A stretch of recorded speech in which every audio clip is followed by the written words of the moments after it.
प्रधानमंत्री नरेंद्र मोदी जी का यह उद्घाटन केवल एक कार्यक्रम नहीं बल्कि संदेश है कि भारत अपने आदर्शों को कभी नहीं भूलता है।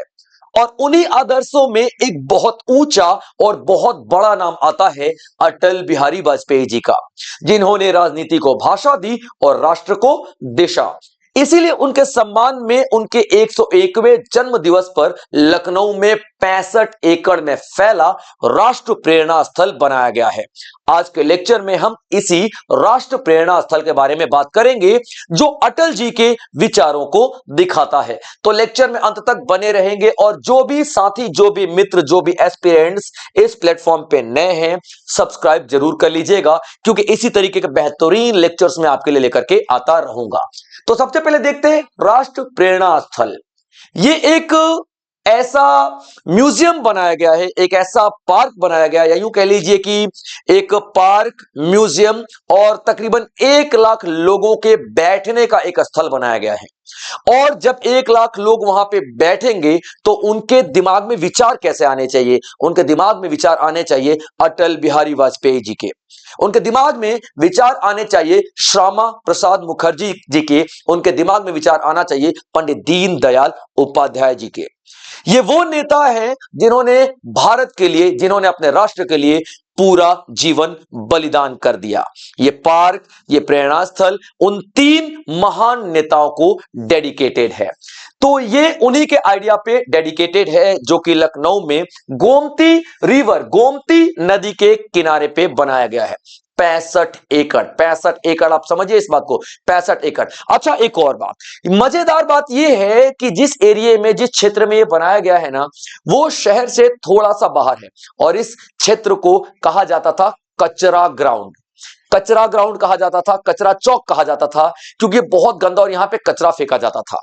लेकिन ये वो नेता है जिन्होंने जीते जी तो राष्ट्र को बहुत कुछ दिया, अपना जीवन दे दिया, और अपने जीवन के बाद भी एक इतना बड़ा स्थल दे दिया, इतना बड़ा प्रेरणा स्थल दे दिया कि इस पार्क में आके, इस प्रेरणा स्थल पे आके, जिसे कभी कचरा ग्राउंड कहा जाता था, आज भारत की जनता प्रेरित होगी, इंस्पायर होगी, इंस्पिरेशन मिलेगी। हमारी आने वाली जनरेशन देखेंगे किस तरीके से इन महान नेताओं ने हमारे देश के लिए अपना पूरा जीवन दे दिया है। यहां पे बनाया गया है लोटस शेप्ड म्यूजियम, यानी कि एक कमल के शेप का एक म्यूजियम, यानी कि संग्रहालय बनाया गया है। ठीक है, संग्रहालय बनाया गया है कमल के शेप का, याद रखिएगा। अब ये कमल का शेप, कुछ लोग कह रहे हैं कि भारतीय जनता पार्टी को दर्शाता है, और कुछ लोग ये कह रहे हैं कि कमल का शेप इसलिए बनाया गया है क्योंकि कमल की हर एक पंखुड़ी में भारत की विविधता दिखाई देती है। अब खैर, वजह जो भी रही हो, मतलब जो भी हो, लेकिन हमें यह मान के चलना है कि इससे हमारे देश को प्रेरणा जरूर मिलेगी। और कमल यह भी तो दिखाता है कि कीचड़ में रह के भी किस तरीके से अपने आप को खिला हुआ रखना है, किस तरीके से अपने आप को संभाल के रखना है। ठीक उसी तरीके से जिस तरीके से अंग्रेजों के अधीन होकर भी, पोर्चुगीज आए, अंग्रेज आए, डच आए, फ्रेंच आए, उसके बावजूद भी किस तरीके से हमारा भारत खिला हुआ है, यह भी तो एक मैसेज जाता है ना इस कमल के फूल से। तो यहां पे एक कमल के फूल जैसा उस शेप का म्यूजियम बनाया गया है, और ये state of the art museum है। State of the art, state of the art का मतलब क्या होता है? जिसमें कला इतनी बारीकी से दिखाई देगी, एक एक नक्काशी आपको दिखाई दे देगी। अगर कोई मूर्ति बनी है ना, तो उस मूर्ति की आंखें तक आपको नजर आ जाएंगी। इतनी महीन कारीगरी से इस म्यूजियम को बनाया गया है। लगभग 98,000 स्क्वायर फीट में यह फैला हुआ है, और इस म्यूजियम में भारत की नेशनल जर्नी दिखाई गई है। किस तरीके से भारत ने आजादी हासिल की, आजादी के बाद किस तरीके से भारत लोकतंत्र बना, दुनिया का सबसे बड़ा लोकतंत्र भारत किस तरीके से बना, यानी कि डेमोक्रेटिक वैल्यूज भी दिखाया गया है। यहां पे गवर्नेंस यानी कि प्रशासन दिखाया गया है।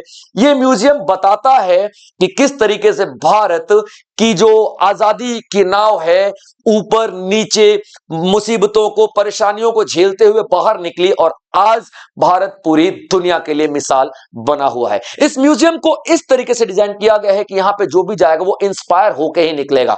आप कितने भी ठंडे दिमाग से, कितने भी ठंडे हृदय से चले जाइए वहां पे, चलो घूम के आते हैं। लेकिन जब आप घूम के आओगे ना वहां पे, तो आपको ऐसा लगेगा कि आपके अंदर एक एनर्जी आ गई है। इस तरीके से इसको बनाया गया है।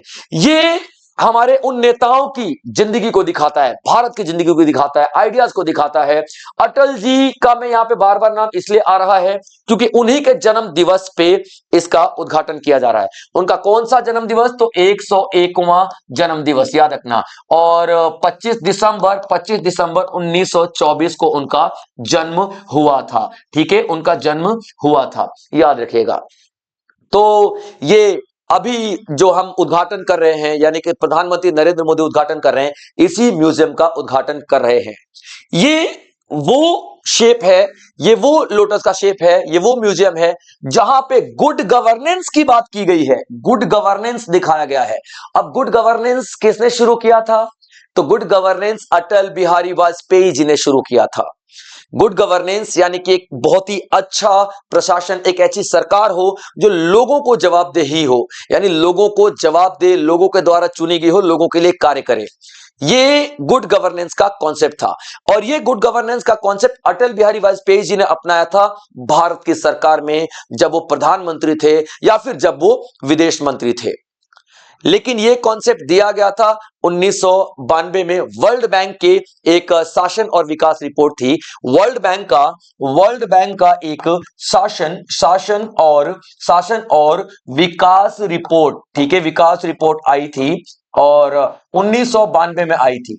तो ये रिपोर्ट थी वर्ल्ड बैंक की, इसी में दिया गया था पहली बार गुड गवर्नेंस। तो इसी गुड गवर्नेंस को अपनाया था अटल बिहारी वाजपेयी ने 1998 में, जब उनकी सरकार बनी थी, उनकी सरकार जब शासन में आई थी, तब उन्होंने ये पूरा कॉन्सेप्ट अपना लिया था। उन्होंने बोला था कि भाई भारत की एकता, नेशनल यूनिटी हमारी सबसे बड़ी पहचान होनी चाहिए, हमारी सबसे बड़ी जरूरत होनी चाहिए। और उन्होंने अपना पूरा जीवन अर्पित कर दिया देश को, राष्ट्र को। अभी ये जो स्टैचू दिखाई दे रहे हैं, 3 स्टैचू यही हैं, अटल बिहारी वाजपेयी, श्यामा प्रसाद मुखर्जी जी और पंडित दीनदयाल उपाध्याय। ये इन तीनों महान नेताओं का स्टैचू यहां पे लगाया गया है। तो अटल बिहारी वाजपेयी जी के बारे में आपको बहुत कुछ बता ही चुका हूं, और इनके बारे में सबसे जो मुझे एक प्रेरित करने वाली बात लगती है वो ये लगती है, ये अटल जी ही हैं जिन्होंने जब इलेक्शन हार गए थे तो इन्होंने क्या कहा था? सत्ता आएंगी, सत्ता जाएंगी, पार्टियां बनेंगी, पार्टियां बिगड़ेंगी, लोकतंत्र रहना चाहिए, लोकतंत्र भारत का जीवित रहना चाहिए। ये मेरे अभी भी रोंगटे दिखा सकता तो मैं आपको दिखाता। ये सुनते ही एकदम, आप देखिएगा वो भाषण पूरा यूट्यूब पे है। ये अटल बिहारी वाजपेयी जी ही हैं जो मोरारजी देसाई की सरकार में विदेश मंत्री के रूप में काम किए थे। मोरारजी देसाई की सरकार में विदेश मंत्री बने थे, और 1977 में यूनाइटेड नेशन में, संयुक्त राष्ट्र संघ की जो महासभा बैठक हो रही थी, उसमें इन्होंने हिंदी में भाषण दिया था। हिंदी में भाषण दिया था। पहले ऐसे लीडर थे, हिंदी को इन्होंने सम्मान दिलवाया था, ऐसे पहले लीडर थे। यूनाइटेड नेशन, संयुक्त राष्ट्र संघ में जाकर के इन्होंने हिंदी में भाषण दिया था। आप सोच समझ सकते हैं कि इनकी महत्वाकांक्षाएं कितनी ऊंची थी, कितनी विशाल थी। आज हम उनके वैल्यूज को याद करने के लिए इस प्रेरणा स्थल में उनकी इस मूर्ति को स्थापित करवाया है। ये अटल बिहारी वाजपेयी जी की विरासत है जो इस प्रेरणा स्थल में हमको दिखाई देगी। दूसरे महान नेता की मैं बात करूंगा, श्यामा प्रसाद मुखर्जी जी। श्यामा प्रसाद मुखर्जी जी ये भी बीजेपी के ही नेता थे, लेकिन ये इन्होंने अपना पूरा जीवन इसलिए लगा दिया क्योंकि इनका मानना था कि यार जो धारा 370 थी जम्मू एंड कश्मीर वाली, 370 की धारा जम्मू एंड कश्मीर वाली, कि जम्मू एंड कश्मीर को एक अलग सा नियम बनाने का अधिकार था, और उस दौर में एक कानून चलता था, ठीक है। उस कानून के दौरान, उस कानून में यह कहा जाता था कि कोई भी जब जम्मू कश्मीर में विजिट करेगा यानी कि एंट्री करेगा, तो उसको परमिशन लेने की जरूरत पड़ती थी। ये था उस दौर में, ठीक है, कि उनको परमिशन लेने की जरूरत पड़ती थी, ठीक है। उनको हम लोग परमिट करके एक कानून था, ठीक है, परमिट लॉ करके था, तो उनको परमिशन लेने की जरूरत पड़ती थी। श्यामा प्रसाद मुखर्जी ने, भाई ये क्या है, भारत एक था, एक है और एक हमेशा रहेगा, ये श्यामा प्रसाद मुखर्जी जी ने कहा था। और उन्होंने इस कानून को तोड़ दिया कि नहीं, मैं नहीं मानता है, मुझे नहीं इस कानून को फॉलो करना है, मेरे लिए भारत एक है, मैं कहीं भी जाऊंगा, मैं कहीं भी जाऊंगा, कहीं भी वॉक करूं, कहीं भी घूमूंगा, मेरा भारत एक है। और उन्होंने एंट्री की और जम्मू कश्मीर में गए, और जम्मू कश्मीर में गए तो 45 दिनों तक, ठीक है, याद रखना, 45 दिनों तक, ठीक है, उनको जेल में बंद रहना पड़ा। 45 दिन तक जेल में बंद रहना पड़ा। आप समझ सकते हैं, अपने ही भारत देश में रहने के लिए जेल में बंद, जाने के लिए, घूमने के लिए जेल में बंद करना पड़ा उन्हें, और इसी दौरान उनकी मृत्यु हो जाती है। कहा जाता है कि इस मृत्यु के बारे में कोई नहीं जानता है, कब हुई, कैसे हुई, उनकी तबियत बिगड़ती जा रही थी। अरे भाई, जब जेल में इंसान होता है तो तबियत बिगड़ती है तो डॉक्टर को दिखाया जाता है ना, लेकिन इनके बारे में किसी को ऐसी कोई खबर नहीं है। कहा जाता है कि एक रहस्यमयी मृत्यु थी, क्योंकि इनका इलाज नहीं करवाया गया था, इनको छोड़ दिया गया था कि ठीक है भाई, आप,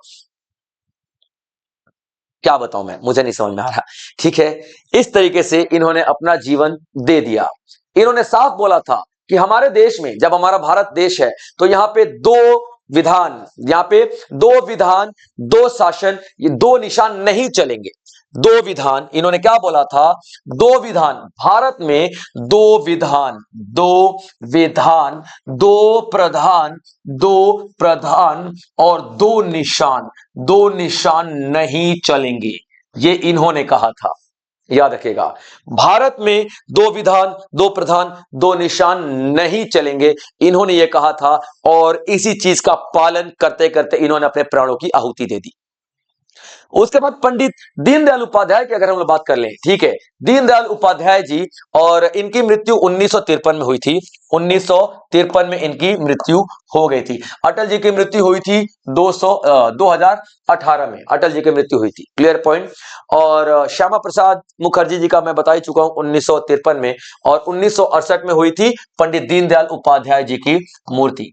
ये पंडित दीनदयाल उपाध्याय वो नेता थे जिन्होंने अंत्योदय का कॉन्सेप्ट निकाला, अंत्योदय का कॉन्सेप्ट निकाला। इन्होंने बताया कि पैसा कमाने से राष्ट्र तरक्की नहीं करेगा, राष्ट्र तरक्की सिर्फ और सिर्फ तब करेगा जब हमारे देश के आखिरी व्यक्ति तक देश का लाभ पहुंचे, रिसोर्सेस पहुंचाई जाए। यानी कि इन्होंने अंत्योदय, अंत्योदय, अंत्योदय का मतलब क्या होता है, ठीक है, अंत्योदय का मतलब क्या होता है, अंत, अंत प्लस उदय, अंत प्लस उदय, यानी कि जो समाज का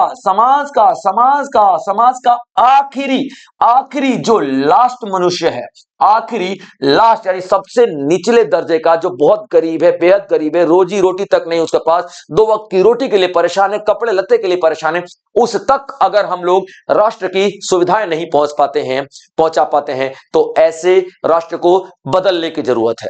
तो अंत्योदय यानी कि आखिरी व्यक्ति तक हमारे देश की रिसोर्सेस पहुंचनी चाहिए, आखिरी व्यक्ति को भी हमारे देश में भोजन मिलना चाहिए, कपड़ा मिलना चाहिए, मकान मिलना चाहिए। अंत्योदय का कॉन्सेप्ट इन्होंने ही दिया था।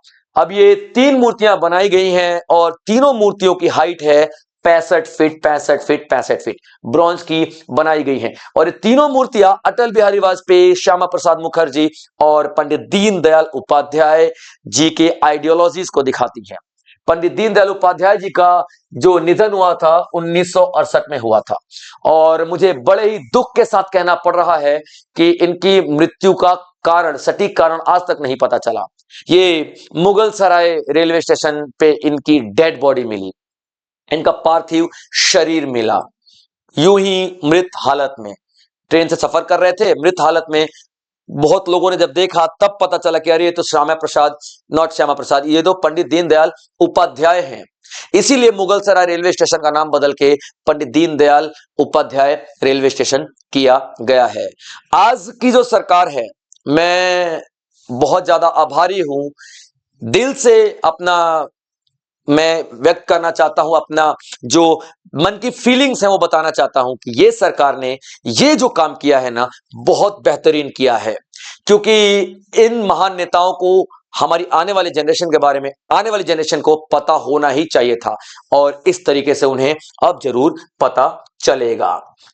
अभी देखिए, अटल जी का जो जन्म दिवस है, तो ये तो प्रेरणा स्थल का उद्घाटन किया नरेंद्र मोदी जी ने, लेकिन यहाँ पे उनके आइडियोलॉजीज पे एक किताब भी लिखी गई है, एक पुस्तक लिखी गई है, और वो पुस्तक का नाम है सनातन संस्कृति की अटल दृष्टि। ये भी आपको पता होना चाहिए था। सनातन संस्कृति की, सनातन संस्कृति की अटल दृष्टि, अटल दृष्टि, ठीक है, अटल दृष्टि। ये जो किताब है, ये मैंने आपको बताया तो, इतने महान नेता थे अटल बिहारी वाजपेयी कि यहां उनकी जो आइडियोलॉजी थी ना, वो सिर्फ एक मनुष्य के अंदर नहीं थी, वो चलते फिरते इंस्टीट्यूशन थे, चलते फिरते एनसाइक्लोपीडिया थे, चलते फिरते देशभक्ति का प्रमाण थे।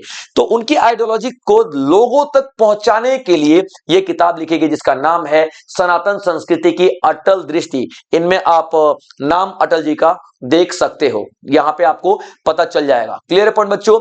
और इस किताब को लिखा है वासुदेव देवनानी जी ने, ठीक है, वासुदेव देवनानी जी ने इस किताब को लिखा है, ठीक है। और इस किताब का जो रिलीज है, विमोचन है, लॉन्चिंग है, वो सीपी राधाकृष्णन जी ने किया है, सीपी राधा कृष्णन जी ने किया है। और सीपी राधाकृष्णन कौन है? तो हमारे उप राष्ट्रपति हैं, उप राष्ट्रपति हैं, ठीक है बच्चों, याद रखें, उप राष्ट्रपति हैं।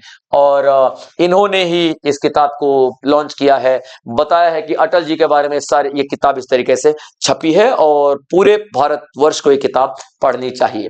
तो ये पूरा सेशन था जो मैं आपको डिलीवर करना चाहता था, बताना चाहता था, क्योंकि मैं बहुत ज्यादा उत्सुक था इन तीनों महान नेताओं के बारे में आपको बताने के लिए। तो मुझे लगा कि मैंने आपको बता दिया है। आई होप आप लोगों ने सेशन एंजॉय किया होगा, और आप लोगों ने अगर एस्पिरेंट्स हैं तो नोट्स जरूर बनाए होंगे। चलिए, इसी तरीके के और भी बहुत सारे लेक्चर्स मैं आपके लिए लेकर के आता रहूंगा। मिलेंगे ऐसे किसी लेक्चर्स में, तब तक आप लोग अपना ध्यान रखेंगे बच्चों। जय हिंद।